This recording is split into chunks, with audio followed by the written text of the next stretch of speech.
Okay. So now we have our fracture dice. So the next thing that we want to do is we want to send this through an RBD bullet solver, which you can do SOP level now instead of creating DOPs, which is great for something. This is a relatively simple thing that we're going to be doing, so because of that, it's great to be able to work in SOPs whenever you can. But what we need is we need to take all these pieces and pack them, and so we can do an assemble.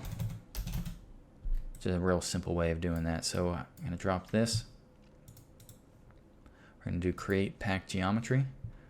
So now you can see that if I drag my mouse over this with selection, it gives me whole pieces instead of polygon faces. So then what we're going to do is we're going to make it so that there is some geometry that starts at the top and starts to go downward. And that downward movement is going to turn these pieces on or active. There's a few ways to send this to DOPs. One of them is using constraints, and one of them is just changing whether or not in DOPs it's active or not. And since we don't have a whole lot of interaction going on with this ice, it doesn't need to bend and then shatter. I don't think we need a glue network or any sort of constraint network, so we're just going to work with active. And I'll go a bit more in depth as we move forward, but we'll go along and you'll see what I mean as I build it. So I'm going to do a point wrangle. And so I have a pretty simple way of making it so that in a DOP network or this RBD fracture that we're going to do, we tell it whether or not this piece is going to start moving. And to do that, I need to do a solver. And before we make a solver, I need to create a few attributes that we're going to be editing. So first we want to make an active attribute, which tells DOPs whether or not this thing is going to be acted upon in the simulation or not. Then I need my own thing because I need it to know that on a certain frame it becomes active, but before that frame it's inactive. So we're going to create sFrame or start frame. And then we need a switch in the solver to let it know that once a certain thing happens, we need to lock a frame into place. And again, that might sound a little strange, but in practice it's pretty simple. And I'll get to what I mean very soon, but right now we just want to create these outside of a solver. So now we have all these attributes. We have active, sFrame, and switch, all of which are integers. And we'll just keep them at 0 right now, which is simple. And so what I'm going to do now is I'm going to create a bound on our geo. And this bound I'm going to use as a way to transfer attributes from top to bottom over time. And one way that I can do this is I'm going to change the pivot of this. So I'm going to do a transform. And again, this is just to create geo that I'm going to be transferring to this ice. Or I'm going to use this geo, create points inside of it, and then put attributes on those points and then transfer that to the ice. So I want to change the pivot of this, which is all the way down here. There's ways to do this procedurally, but this is just really simple to change. So now if I change the scale of this, you can see that it does that. It moves from the top. It's not perfectly at the top, but it doesn't need to be perfect. And we do want the scale of this just to be, I'll make this 1.1 just to make sure that it's large enough so that at the edges of this we don't have any weirdness. And so I'm going to set the scale at 0. And I'm going to say that at frame, I'm going to go into manual. I'm going to say 1001. Our mist should be gone by then. So I'm going to say 1001. Our scale is 0. I'm going to put a key there. And then I want all the attributes to be transferred by, let's say 1148. And then I'm going to make it 1.1. So the 0.1 is just giving some padding, since this is supposed to be the exact bounding box size of this bowl of ice. So I'm going to get out of manual here. And now we can see here, whoop, it's going to transfer down. I think I am going to need to translate it up just a little bit. And then since I've done that, I think I'm also going to go back to 1048 and just make sure this is like 1.15. Okay. So after that, we just need to create points inside this. So we're going to do a points from volume. And we're going to jitter it, and we need more points. We need to make sure that these points are hitting every piece as this thing goes down. So point separation, I'm going to make 0.03. And that should be enough. So now if we watch this, these points will go down, and if I have an attribute on these and transfer them, then they will go into the ice and not miss a piece. That's what we're worried about. We don't want any pieces to not have an attribute transferred to them. And I think this is enough points. So we're going to make another point wrangle, and we're going to say that these points here have an attribute of active equal to 1.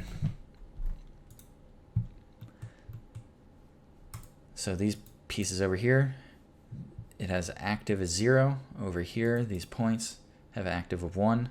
So these are going to transfer active, saying yes, DOPS anytime this piece has an active value of 1. Now you can actually start simming it.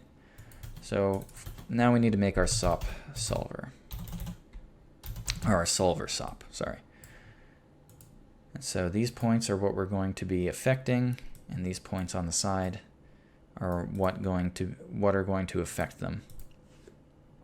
So we're going to dive in here, and we're going to do an attrib transfer like we've done before. So every frame, it's going to update and write that to the point here. And we need to then, once it becomes active, say, okay, if you're active, also, what frame did you become active? So it's actually very simple to store frame data, and what we need to do is another point wrangle. And so I'd say this is probably, it seems complex, but it's really not. If you've dealt with solver SOPs, then you'll probably have a good handle of it. If you haven't, just kind of follow as best as you can here. But basically what I'm saying is, as that thing comes down, that geo that I have transferring attributes, what I'm going to do is I'm going to do if active equals 1 and switch equals 0, then our start frame equals frame. So the start frame, now you take the frame data and write that to sFrame. Now if we don't have this switch here, this switch attribute, it's going to update every frame saying, okay, sFrame is, like we're on 1108 right now. Then if we go to 1109, it'll say sFrame is now 1109. And then if we go to 10, it'll say sFrame is 1110. And we don't want that, so what we have to do is we have to say switch equals 1. So what that's going to do, I put $signs up here instead of ampersands. Okay. So you can, I'll just kind of show you how this works, and then it will, let's see here. I also want to make this start at frame 1100. Okay. So as I move this forward, it's going to take a little bit for it to cook. But as I move this down, we can see here that sFrame is 1106 for some of them. Okay, I see what the issue is. Our distance threshold is way too high right now. And we aren't telling it what to transfer, so we need to say active is the point attribute that we're transferring, and then conditions, we want this to be 0.1. Alright, now I'm just going to put a null here just to, we don't necessarily need it, but it just feels neater. Let's put that on here. This will output wherever your viewer is inside the solver, so you want to make sure that you're always at the bottom of the chain once you leave it, or it's going to screw up. Okay, so now I'm going to go back to 1100. I'm going to move forward to 1136. It's going to take a second to cook, but now you can see that I have S-frame here. So once that point got given the active value, it said, okay, it happened on frame 1108, and it's not going to update past that. So now we can use that information later. But it's very important to have this information, and you'll see why soon. But now I'll just show you what happens if we don't have this. So I'm just going to kill that. I'm going to go back. And so then now if I go here, you're going to see that every frame is the current frame that we're on, because we're not telling this thing, okay, once it hits the active, stop evaluating. And the reason that it stops evaluating is because we need switch to equal 0. So if active equals 1 and switch equals 0, keep write this thing, but then once it hits, it turns the switch basically on, saying, okay, lock it in. So then now when it goes to the next frame, it looks to see, okay, is it active? If it's active 1 and switch is 0, no, switch is 1, so it's not going to rewrite this frame. And I hope that makes sense. I know that, again, solvers are kind of strange, but I found that this is the easiest way to store frame data. And again, we're going to be using that soon. So I think we can move on now, and we are going to do our bullet solve now. So we're going to do RBD bullet solver. So we got to do a few things here. First, we're going to put in our required geometry. We don't want this to start until 1100. And then another thing that we're going to need is we're going to take from here. We want this ice. Oh, sorry, we don't have the ice there. So we want this ice coming from here.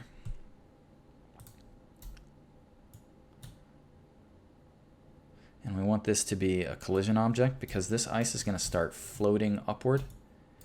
And when it floats upward, we don't want it to clip into the ice crystals that we have. We want it to hit and then roll along the edge of it. So in order to do that, we just bring this split down into here. So I'm going to go back to 1001. I'm still in manual, so that's good. So there's a few things that we need to change. So gravity, we don't want it to go too terribly fast, so in forces, we're going to change this to 2.8. Negative 2.8. We'll add drag, air resistance 1.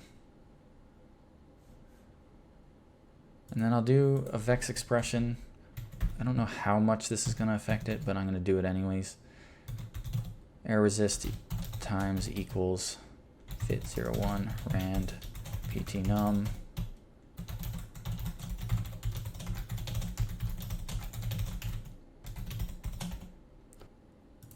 can do that, and then we'll just make this down here, we'll say 0.25 1.5. So this will vary it up so not every piece has the same drag.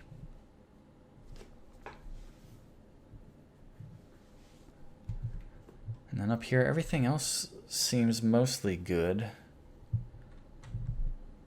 I'd say let's just sort of give it a go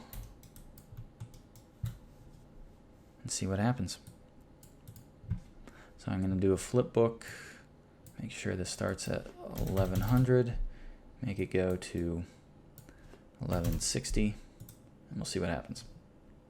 All right, so I'm going to kill that because we want things to float upward, and I have gravity still acting as it normally should.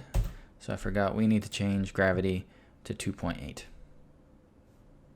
So let's try it again. All right, so I'm going to stop that, and it's doing what we want, but it's not what we are going to end up with. So everything is floating and breaking and shattering, but now we need to do something else to it, and the reason we have the frame data is that now we can say once this turns active, we can take it from that frame and start to shrink it. So we're going to bring that back down, and now we're going to do a for each connected piece.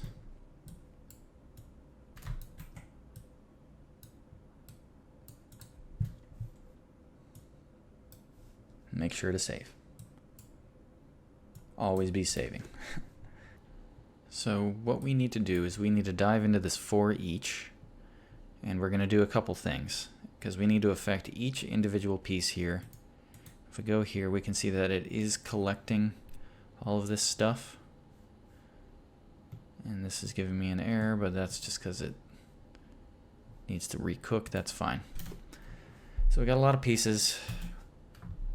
I'm going to create a point wrangle.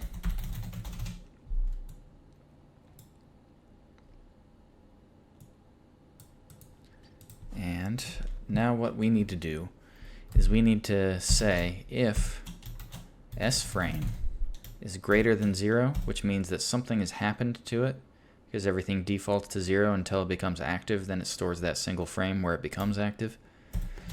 So if sFrame is greater than 0, we're going to say, we're going to create a new attribute, and we're going to make it a float and say at scale equals 1 minus fit, and it's not a fit 0, 1 because we have a different range than from 0 to 1 to begin with. So we're going to say at frame, so the current frame we're on, we're going to change the number of the current frame we're on to the start frame, or sFrame. So it's always going to be a range from the start frame to start frame, sFrame, plus 24. So it's going to take an effect of 24 frames, and then we're going to make it 0 to 1. And then we're going to say that,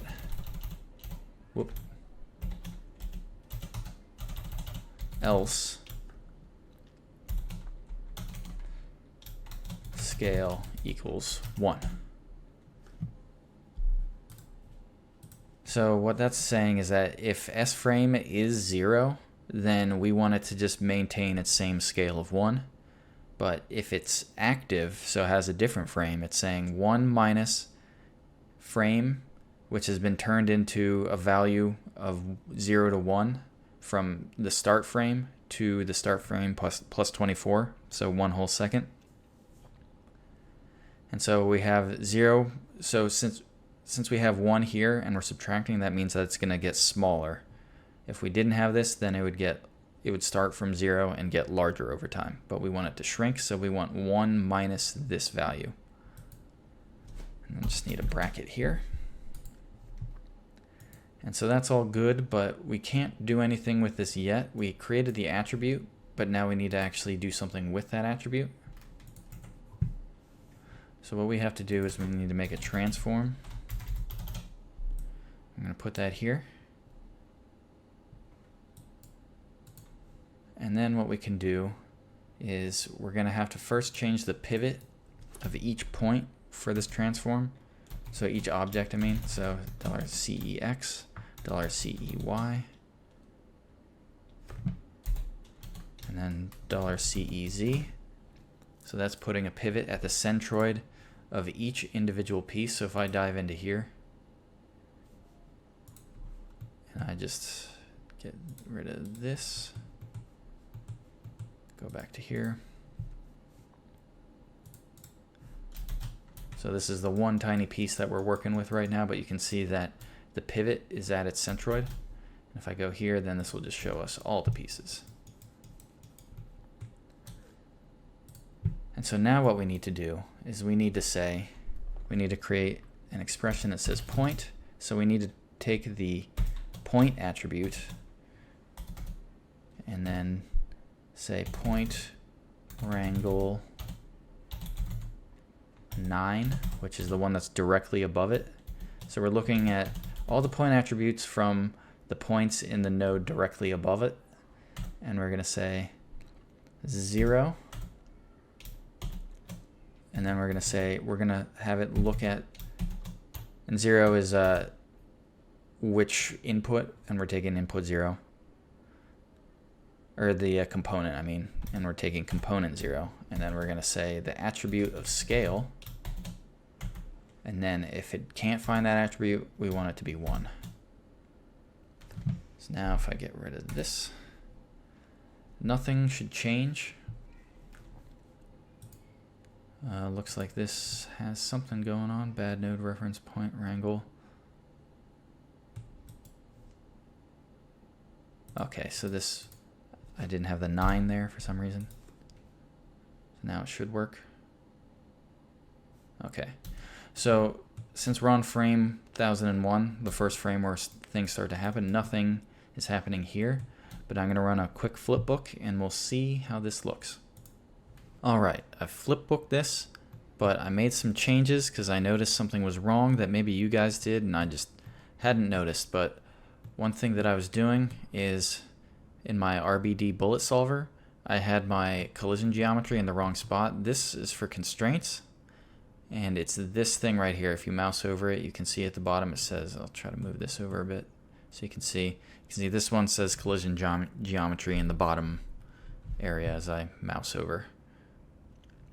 So now that we have that in the correct spot, I've flipbooked it, and we can see that this is going up, but the stuff beneath the ice crystals is getting caught under it and not actually going through it. So it's very important that you have that changed, otherwise it's going to just clip through your geo. You don't want that. And then another thing that I did, because I'm tired of having you guys watch me create file caches, is just up here where it says file cache 1, I just copied, or I created a file cache, made all those changes. So I got rid of the $hip name, I got rid of note or report error, and we can keep save frame range as is for now, and then load from disk is checked on. So now I'm just gonna copy this from now on. So we go back to the bottom. I'm gonna call this ice shatter, and we only need this from frame 1100 to frame 1160. So I'm going to write this out. Alright, this has been written out. So now we can just kind of scrub through this and see how it looks. Still takes a bit to read in, but that's fine. So yep, this is doing exactly what we want it to do. And so that's it for the ice shattering. One way that we can look and see, just as a quick idea of how this actually looks. If I go like that, we can see that. So this looks a little bit different because it's still packed. So if we do unpack, then we'll have the actual topology on these. And we can see that, yep, that's doing exactly what we want. So we've got the ice shattering. Next up, I'm going to just get rid of these. And next up, we're going to move on to turning the ice crystals. So I'm going to drop a convert here.